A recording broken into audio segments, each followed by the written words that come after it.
Мам, здравствуй. Привет. Мамуль, я сейчас буду брать интервью у Гульшат Петросовой. Она предприниматель, генеральный директор Лотто Бизнес Групп, основательница и председатель сообщества «Женщины в бизнесе». Ну, замечательно. Желаю удачи. Спасибо, мамочка. У вас около 300 сотрудников. На данный момент 240, 243, по-моему, что ли. Ну, в общем, 240 будем считать. Это у нас было на конец марта. Ну вот руководить ими, это же очень тяжело. Да, хорошо, когда есть команда. Но вам кто-то помогает? А без этого невозможно, конечно.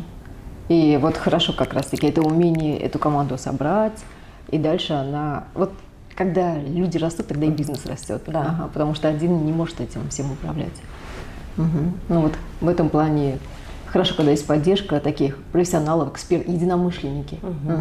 Наши топ-менеджменты, директора, которые, в принципе, и делают организационную работу. А я тогда могу вот так вот высунуться наверх такая и смотреть за развитием. А операционкой, текучкой всей уже могут они управлять сами. То есть здесь мы к этому долго шли, но мы пришли, слава богу. И поэтому я могу спокойно куда-то уехать или что-то, и ни одного звонка мне не будет по работе, потому что они прекрасно все это делают сами. Ну, я знаю, что ваша компания, она как холдинг уже существует 15 лет. Да. И за 15 лет, наверное, было очень много препятствий. Мы начали свою деятельность с 2008 года. Начали в составе 5 человек. И, кстати, можно сказать, что почти все они и продолжают сейчас с нами работать. И у нас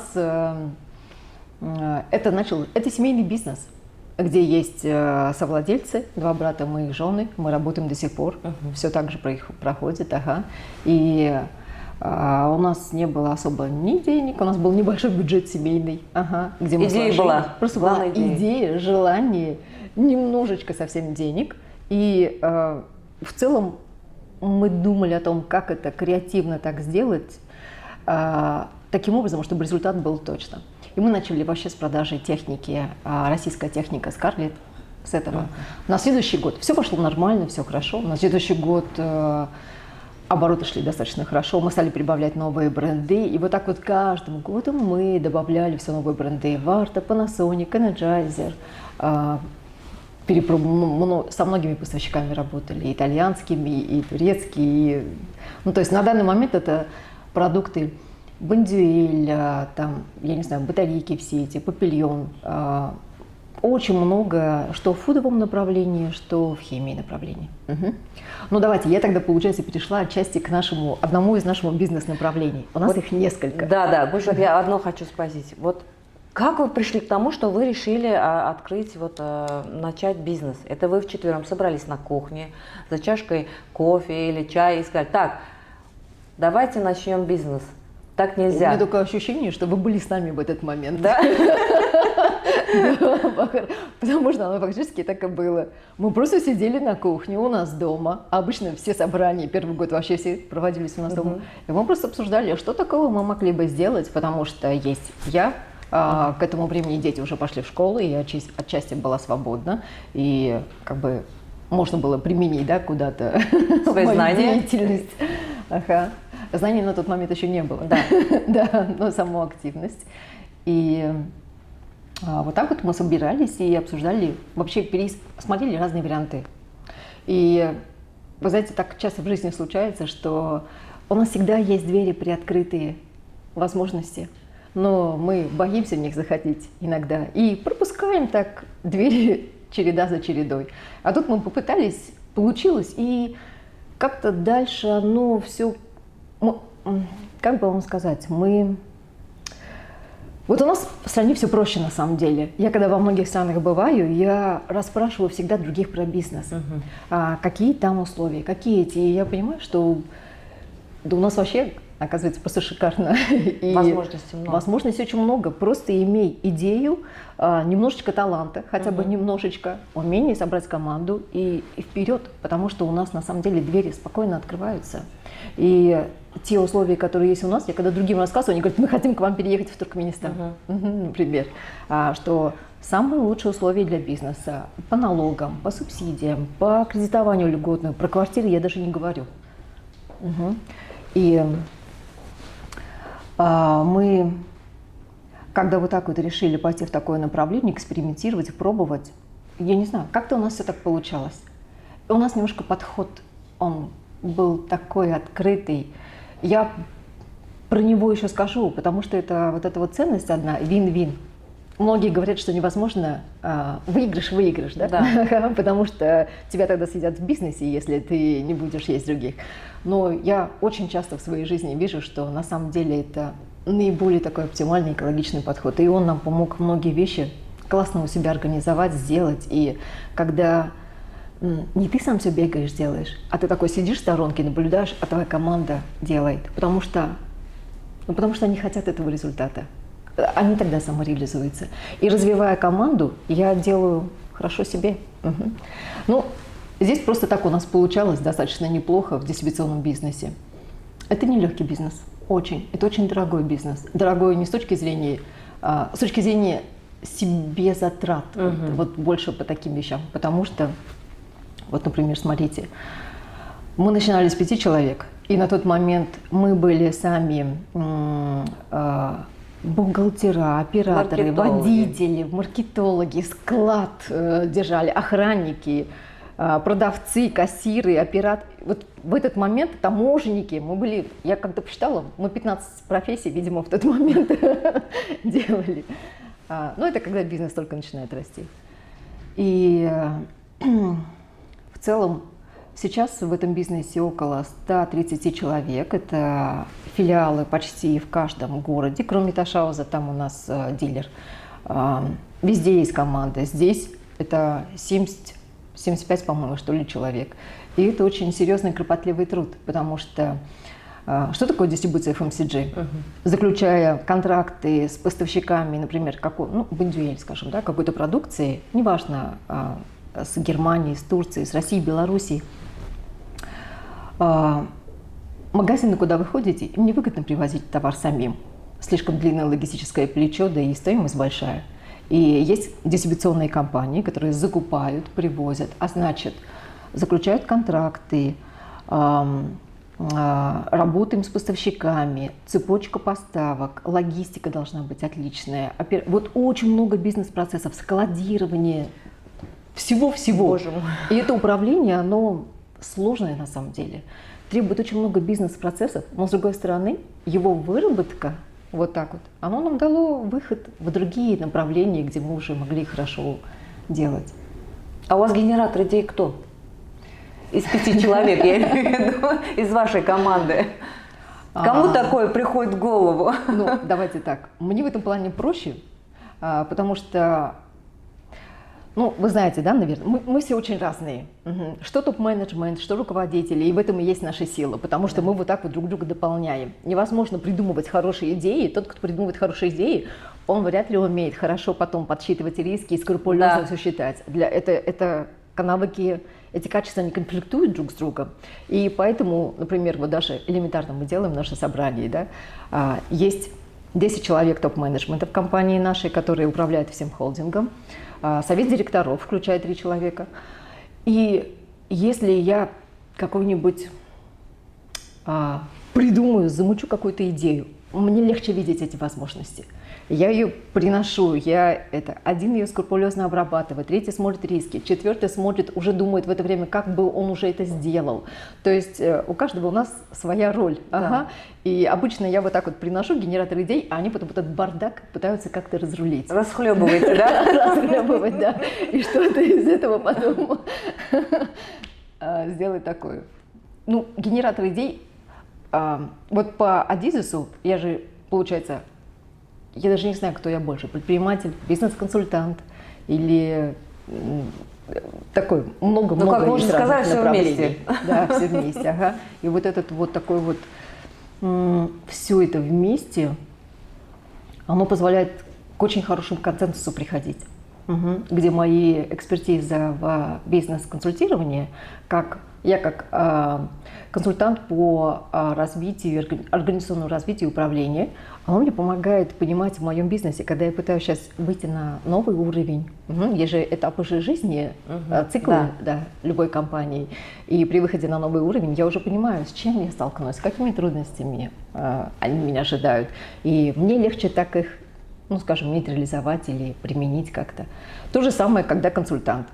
Когда я иду в какой-то проект, консультирую, то я не теоретик, а с точки зрения практики я уже знаю, какие методы и методологии ему лучше адаптировать свой бизнес, потому что я сама это прошла.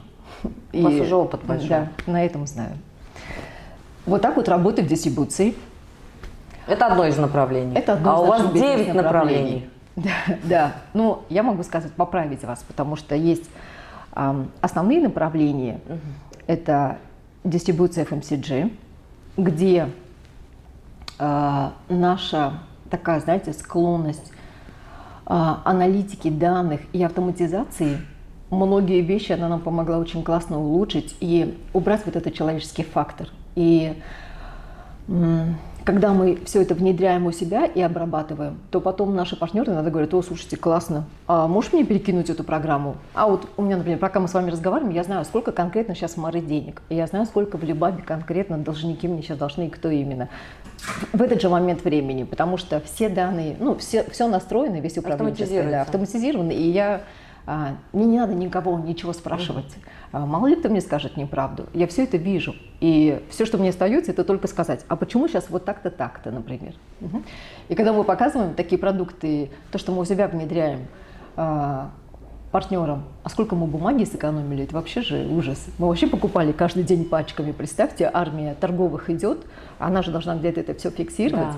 Ага, мы, наверное, лес сохранили, потому что все это теперь стало гораздо проще. Где надо было 10 операторов из-за большого объема, мне хватает 2, потому что все автоматизировано, поступает со склада торгового, тут же в систему, падает на склад, и все это прозрачно и доступно на всех уровнях руководителей. Как консультант я вижу, во-первых, идет очень большой тренд развития МСБ. Малый и средний бизнес. Да. Благодаря поддержкам, субсидиям государства и разным программам, которые они делают, я это вижу очень хорошо в агросекторе, в цифровых решениях или в производстве, то очень многие компании сейчас сталкиваются с тем, что от стадии, ну скажем, зарождения бизнеса, где они могли сами управлять и делать все, что это уже, но переходя к другому этапу роста, они уже не способны одни контролировать это все. И сталкиваясь с этими кризисами роста, они уже обращаются к нам, потому что тогда им нужно уже регламентировать процессы, оптимизировать их, переходить от системы человека, своего родственника, например, да, которого он поставил, потому что он ему доверяет, переходить уже к системе, когда уже не важно, кто человек, важно, что система работает и все процессы выстроены, и тогда он реально понимает, он вообще его бизнес зарабатывает или нет. Да. Вот как раз я понимаю, что сейчас такой этап идет, и поэтому консалтинговый рынок, он все более и более становится популярным. Ну, помощь предпринимателям. Мы сами через это проходили, и сами знаем. И вот когда мы проходили через все это, партнеры смотрели, у нас тогда и появилась идея, что эти знания, все эти компетенции, вся экспертиза, которая у нас есть в аналитике данных, мы можем не делиться? Просто ее, мы можем делиться и делиться ею за деньги. И у нас вот так вот возникла идея уже создать бизнес-консалтинг и IT-разработки. И вот сейчас мы находимся на 3-м этаже, это Росомузга, а на 2-м этаже как раз дистрибуционный бизнес, вся та часть. Сейчас там спокойно, но если зайти утром и вечером, то это похоже на улей, потому что, вот представьте себе, да, пришли все эти молодые люди, торговые представители, команда, разбираются процессы, кредиторы с торговыми, с операторами и так далее. Я предпочитаю open space, у меня нет своего кабинета, я сижу со всеми вместе, но в такие моменты мы стали иногда делать такие двери стеклянные, просто чтобы посидеть в тишине. Так мы к этому пришли.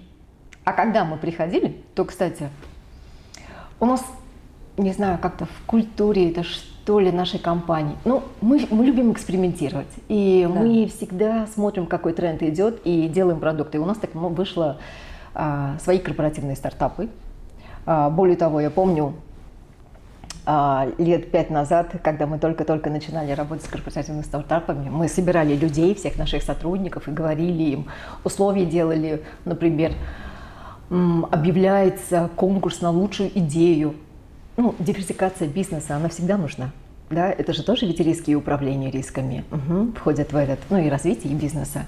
Потому что я часто вижу, как что-то мы делали, и я на него не рассчитывала, но оно мне дало гораздо больше выхлоп, чем что-то другое, где мы думали, мы точно это получим.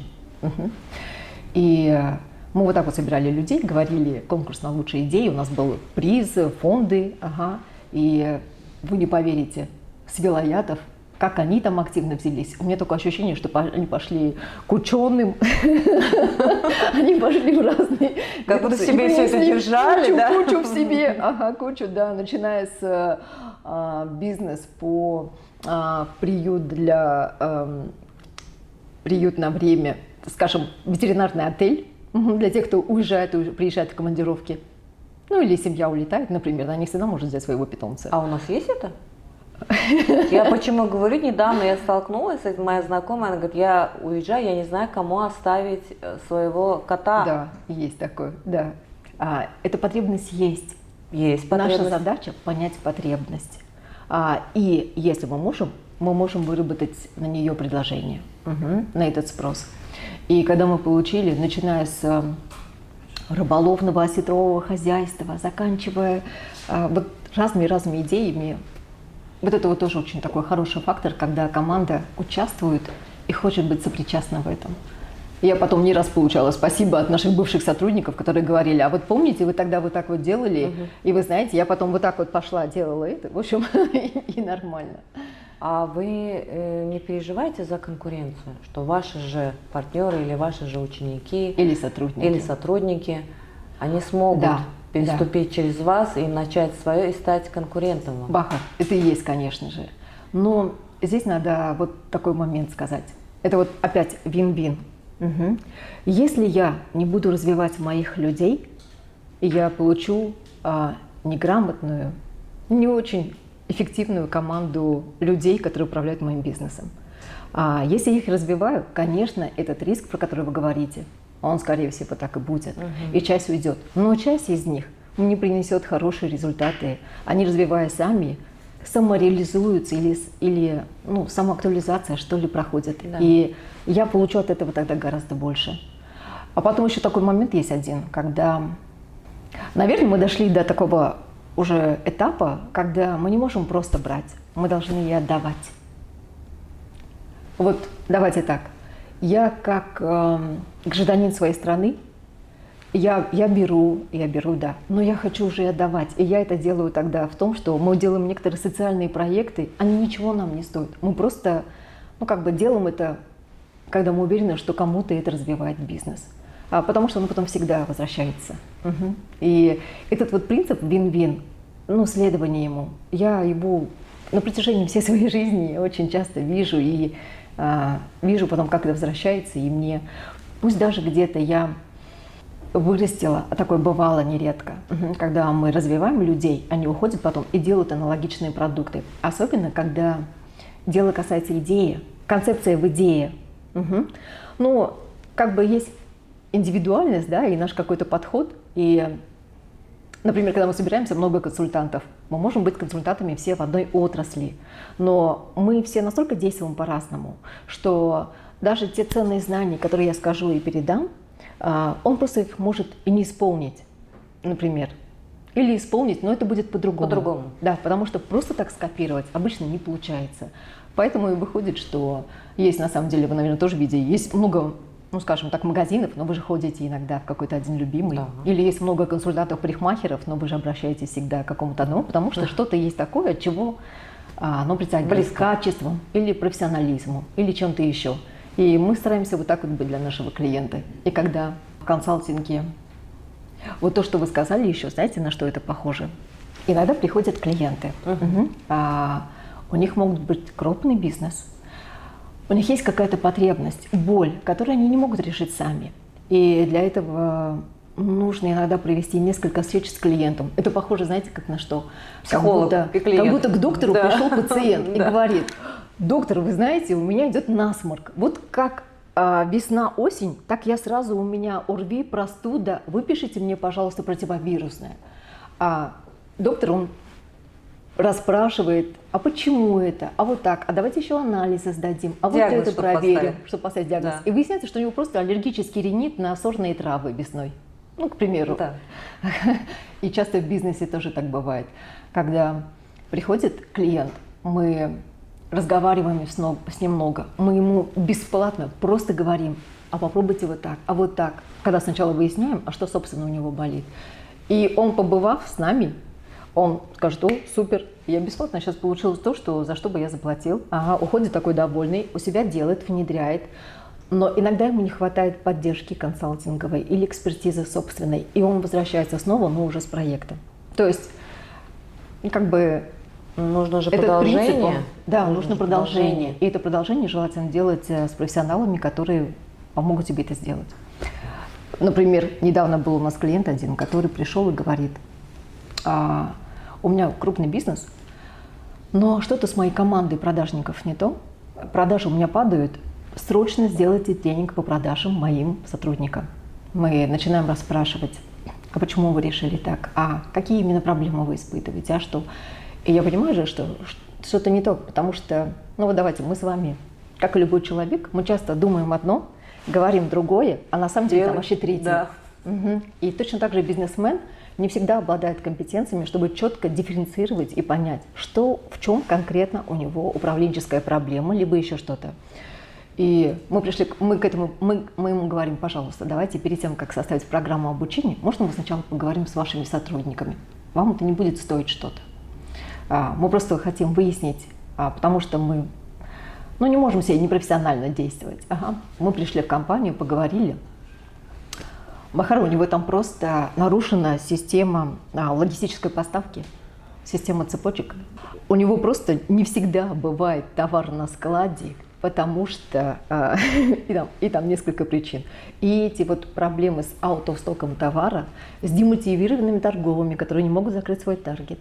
Со всем этим вот это и вызывает у него сбои сейчас в системе. Там не нужен был вообще тренинг по продажам. Нужно было просто подсказать ему, как у себя построить ценообразование, логистическую цепочку, связь с поставщиками так, чтобы товар приходил регулярно по прогнозируемым срокам.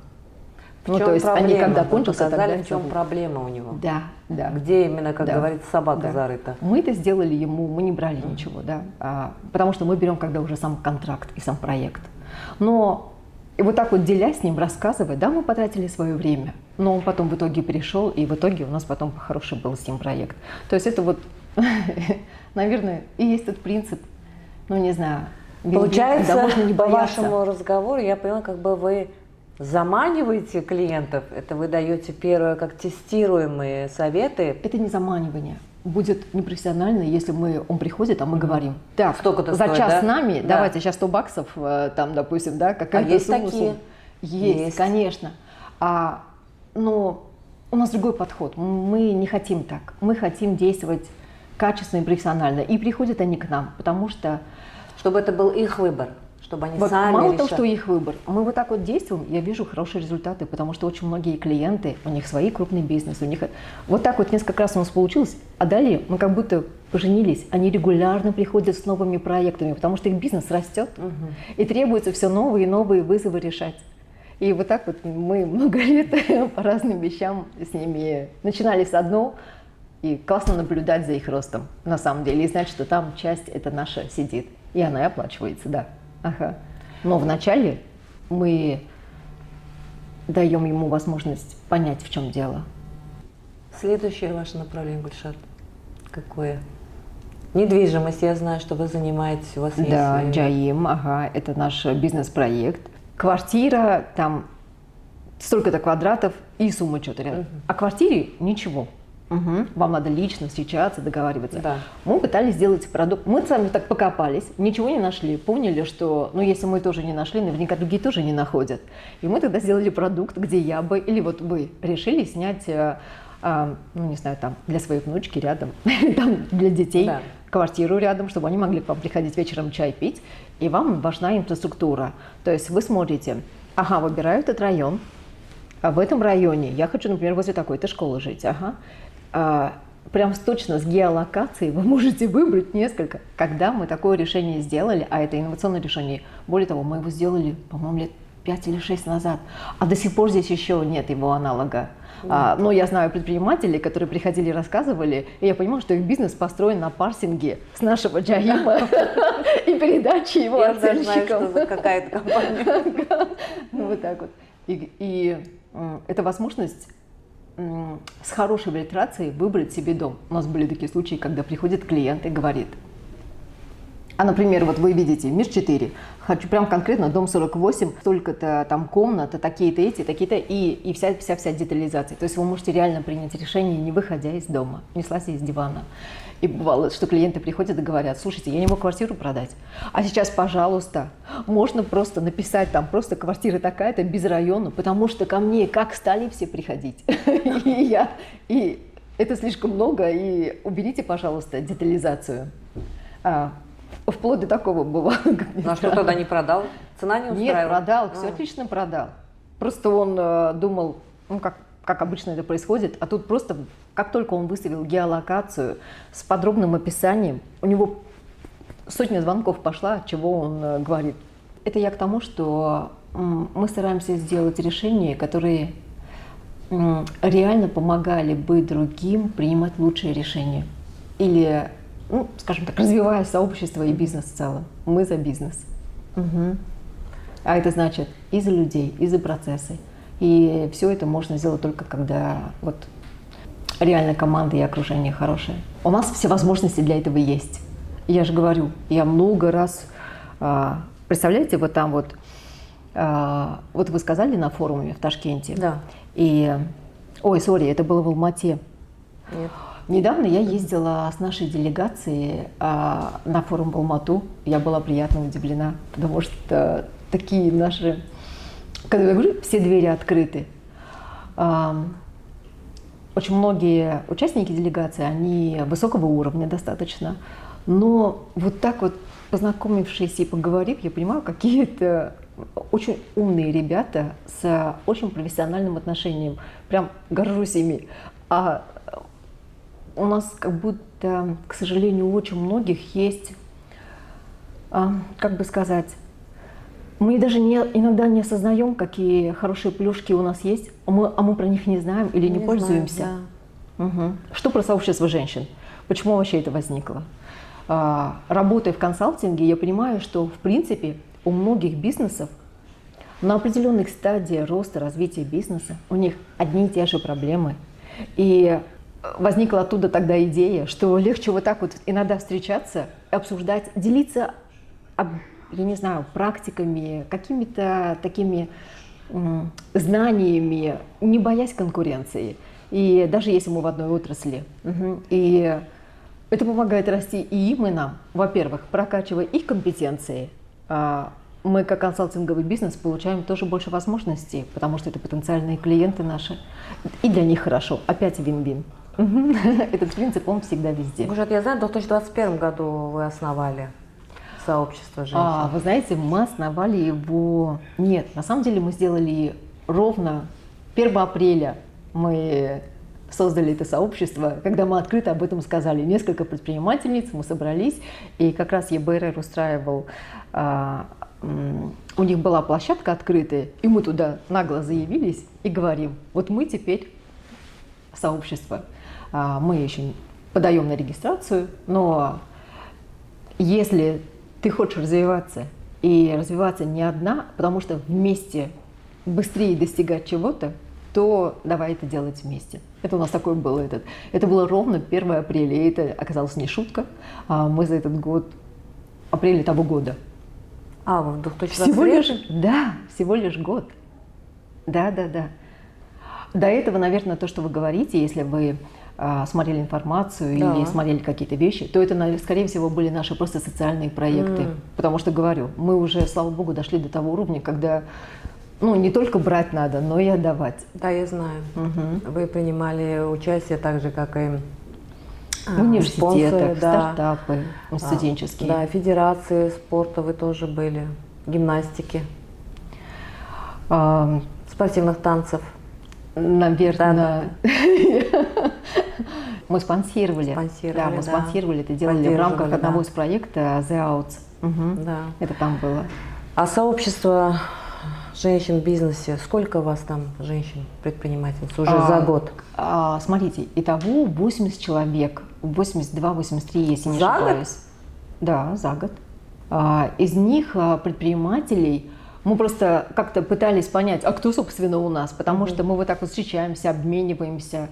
Причем, когда я спрашиваю, для многих это очень разная ценность, почему они присоединяются. Кто-то говорит, это место, где я могу чему-то научиться, и для меня это ценно, потому что я понимаю тогда, что со своим бизнесом делать. Ну, каждый будет делиться своим Да. опытом и примером. Да, Поэтому- да, и там так и происходит. Хотя, и казалось бы, с одного сектора, например, швейный сектор, да, сидят вместе за одним столом разные предприниматели. Сначала они боялись как-то слово сказать. Ну, вдруг что-то это, и тут же конкурент твой подхватит. Да, да. А потом они вместе вот так вот встречаясь, и мы понимаем, что, блин, ты выигрываешь, когда ты вот так вот делишься и коллаборации какие-то создаешь вместе в одном секторе, чем вот так вот пытаться Поодиночке. бояться конкурента, да, и поодиночке.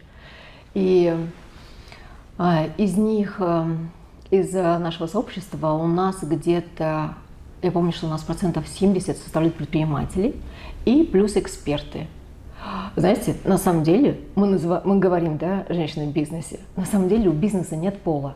Неважно, женщина, мужчина, бизнес есть бизнес. Бизнес, да. Просто нам, женщинам, как-то проще, наверное, договариваться и интегрироваться, чем мужчинам. Поэтому проще было с женщинами начать, и это очень хорошо пошло. А помимо того, что вы вот собираетесь, помимо того, что вы делитесь своими идеями, примерами, что еще вы делаете в вашем сообществе? Может, какая-нибудь помощь? Или, например, поддержка каких-нибудь девочек, которые хотят чего-то достичь? Или обучать их? Или обучить? Может, желающие девочки есть, которые, может, вам писали? Или с предложениями к вам обращались? Бахар, у меня такое ощущение, как будто вы со мной рядом вместе. Потому что все, что вы говорите, оно реально все так и есть. Смотрите, помните, говорила, у нас в стране очень много возможностей. Не все про них понимают. Двери открыты. Я это на собственном примере много раз вижу. И мало того, что это с поддержки государства, это еще и поддержки со стороны организаций других. И знаете, один момент, который был, от чего я четко поняла для себя, так, все, это надо делать. Ага. Были какие-то инициативы, я даже не помню, как они назывались, я не знала про них. Потому что не всегда читаю Туркменпортал или не всегда читаю Ориент. Иногда зашиваешься, поговорить даже ни с кем потом не хочется. Не то, что читать какую-то информацию во время работы. Да, я не смотрю даже мессенджеры, потому что с этого времени я работаю. И вот так вот пропускаются возможности. И один из аргументов, почему мы вот так вот решили собираться и делиться, это когда есть какие-либо инициативы. Я вам приведу пример. Мы узнали про одну инициативу, она, по-моему, USAID-овская была, где «Участвуй», Plug and Play называлась программа. Мы рассказали об этом всем в нашем сообществе. И 3 девушки заполнили заявки. И одна из них, один представитель со страны, она выиграла эту заявку. Она участвовала, она прошла обучение. Причем я была ее ментором, она мой менти.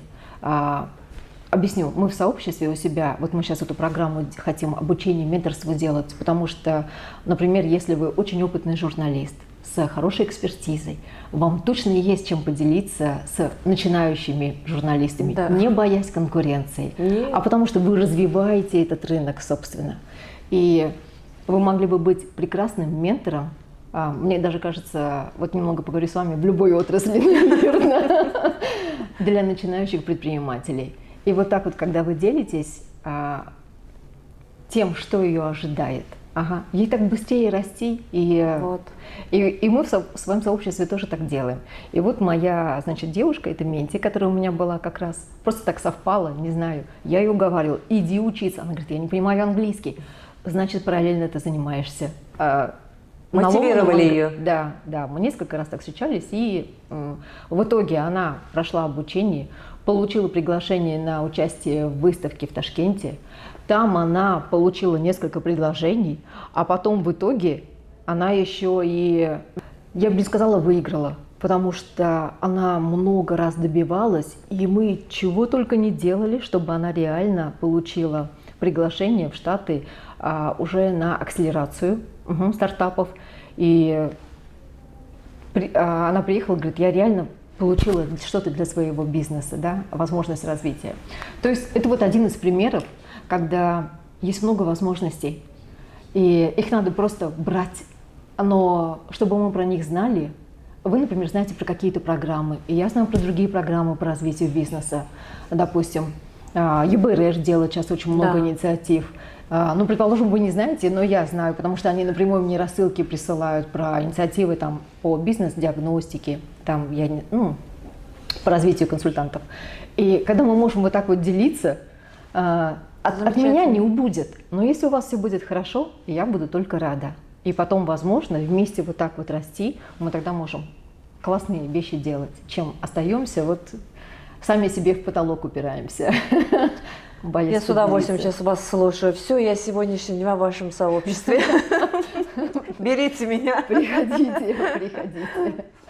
Мало иметь это желание, но я как-то раз побывала, где побывала? По-моему, 2 года назад в декабре в Алмате был форум женщин-предпринимательниц. Я поехала туда. Там как раз-таки собрались несколько торговые дома, ассоциации женщин в бизнесе, то есть очень-очень много разных со стран СНГ. Я была просто как приглашенный гость, как предприниматель. Я когда посмотрела на это, я посмотрела, какие они вещи делают, и я думаю, почему мы так не можем? И я стала просто докапываться до них.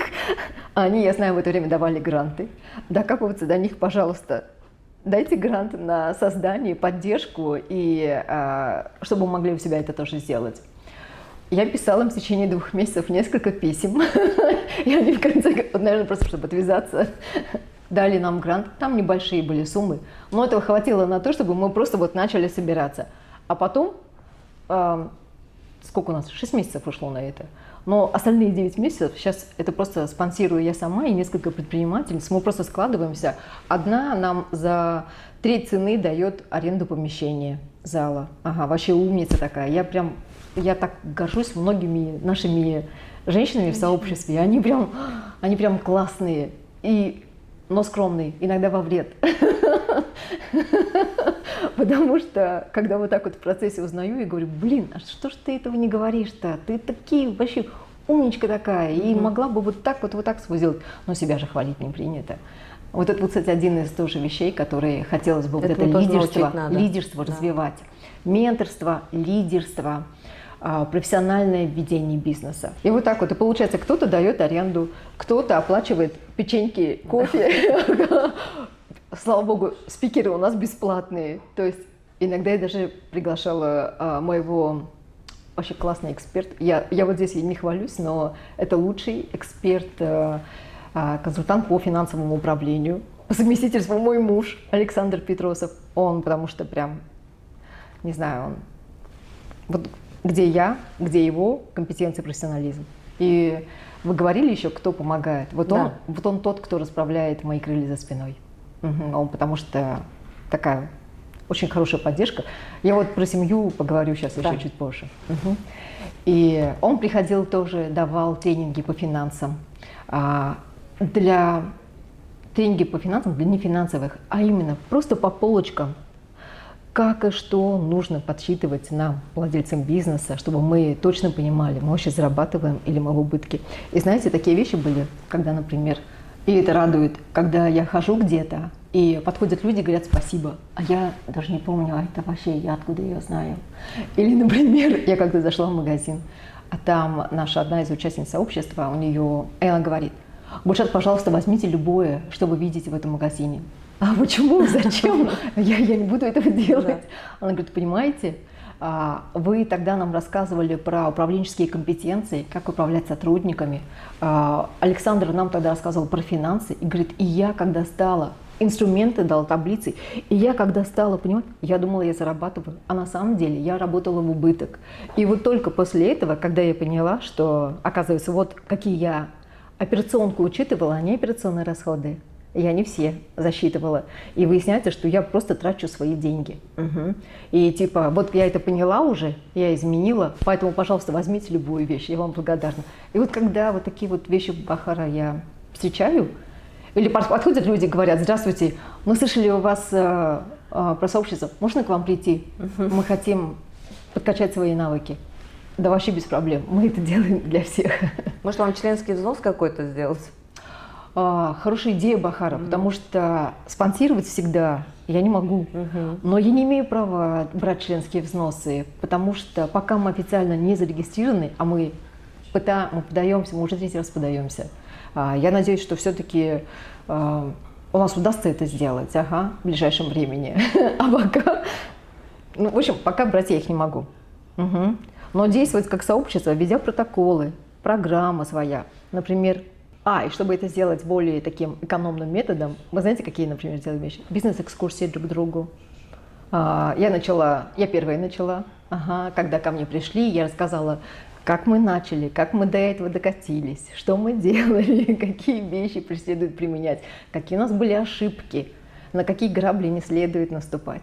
И так, сколько? Получается, 20 человек у нас было. И вот так вот у нас пошла череда экскурсий, в гости ходим друг к другу, знакомимся. Во-первых, это выгодно всем. Опять, вин-вин. Помните принцип? Да, я помню. Может, не ходить друг к другу, может, и собирать девочек, которым это интересно, и для них проводить эти экскурсии с вами вместе. А когда мы делаем экскурсии, мы собираем только тех, кого мы, как хозяева, сами считаем нужным позвать. Конечно, само собой. И, знаете, если бы вы были зарегистрированы, вы бы видели всегда отчет по встречам, потому что, как сообщество мы обязаны это делать, да. И даже если кто-то пропустил, то он хотя бы видит, что он пропустил. И где, например, были такие-то инициативы, зовут тебе в гости кто? Это не только, они не подружки, точнее, не только подружки уже стали. Это люди близкие по духу, единомышленники, и которые могут быть потенциально клиентами. И при этом нетворкинг – это все-таки сильная вещь. Где-то что-то узнал, этому сказал. А вот у меня так часто было, когда мне нужны были какие-то вещи, я не могу их сама решить. Но, к счастью, я за это время, пока у нас был консалтинговый бизнес, пока вот это сообщество, вот этот нетворкинг, он дает очень большую силу. И иногда, как это сложный вопрос, я могу обратиться к кому-то, он знает кого-то, кто это решит, и вот так вот это решается. Представьте, я была бы такая ограниченная, одна, никуда не выхожу, сидим в своем болоте, работаем, как я это делала до этого. И не было бы этих направлений, да? Нет, направлений были бы. Не было бы потенциальных других возможностей, которые мы сами создаем. Грубо говоря, здесь я действую как архитектор своей собственной жизни. И я, например, имею какое-то видение, и я понимаю, что чтобы добиться чего-то большого и грандиозного, принести пользу не только своим сотрудникам, не только профит в виде прибыли, но и при этом помочь другим развиваться. Это невозможно сделать, когда ты только один. Да. Но когда вот так вот вместе, представьте, несколько таких Бахар, Гульшат, Тань, Настя, Марал собрались, это же вообще, это же я сила. озвучивать не буду. Вот так вот. Какая-то сила. Другое дело, как энергию брать на это, потому что очень много всего. Откуда вы берете энергию? Откуда вы вдохновляетесь? Как вы успеваете дома, с семьей? Как вы с детьми? С внуком? Очень просто. Никак не успеваю. Во-первых, я поняла одну вещь. Нужно уметь подзаряжаться. Я сама по себе страшный интроверт. Иногда, когда я прихожу на работу, и я уже не занимаюсь операционкой. Это делает совет директоров, это делают мои менеджеры, которые сами принимают решения. У них есть ответственность, есть полномочия, и есть право до определенных сумм самим решать, что и как, и действовать. И моя задача – это прийти, рассказать: ребята, я хочу вот это. И вы дальше собирайтесь вместе и решайте, как именно вы будете этого достигать. Это ваше право, как к этому прийти. Ваше решение, я доверяю вам. Мне главное прийти вот в эту точку.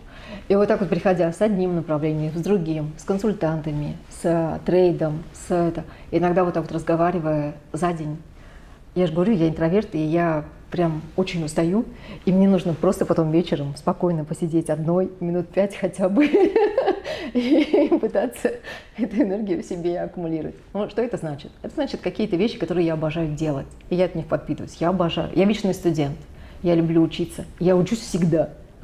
Я люблю читать. Для меня это такая роскошь своего рода, потому что на это нет времени.